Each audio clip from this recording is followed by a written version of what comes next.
అంబేద్కర్ గారు ఎందుకంత సంతోషంగా ఉన్నారు? అవును తెలంగాణ తల్లి, ఇంతకాలానికి నేను రాసిన రాజ్యాంగం యొక్క ఫలాలు అందరికీ అందుతున్నాయి. కాంగ్రెస్ ప్రజా పాలనలో అన్ని వర్గాల వారికి సమన్యాయం జరుగుతున్నది. బీసీ, ఎస్సీ, ఎస్టీ, బడుగు బలహీన వర్గాల సంక్షేమం జరుగుతున్నది. మరో పక్క తెలంగాణ రాష్ట్రం అభివృద్ధి పదంలో ముందుకు దూసుకెళ్తున్నది. సీఎం రేవంత్ రెడ్డి గారి సారథ్యంలోని ప్రజా ప్రభుత్వం చేస్తున్న అభివృద్ధి సంక్షేమ కార్యక్రమాలు చూస్తుంటే నాకు గర్వకారణంగా ఉంది.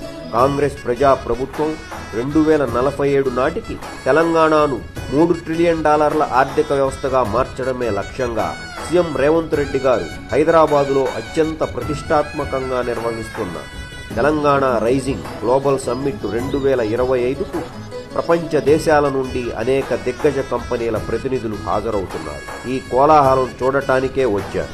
అవును అంబేద్కర్ మహాశయ, ఈ ప్రపంచ సమ్మిట్ విజయవంతం కావాలని, తెలంగాణ ప్రజల ఆకాంక్షలు నెరవేరాలని, మన హైదరాబాద్ ప్రపంచ అగ్రశ్రేణి నగరాల్లో ఒకటిగా నిలవడానికి మన ముఖ్యమంత్రి రేవంత్ రెడ్డి గారు చేసిన కృషి సత్ఫలితాలు ఇవ్వాలని కోరుకుందాం. ఆశీస్సులు అందజేద్దాం. అవును, తప్పకుండా. కాంగ్రెస్ ప్రజా ప్రభుత్వ 2 ఏళ్ల ప్రజాపాలన విజయవంతంగా పూర్తి చేసుకున్న సందర్భంగా తెలంగాణ ప్రజలందరికీ నా అభినందనలు, శుభాశీస్సులు.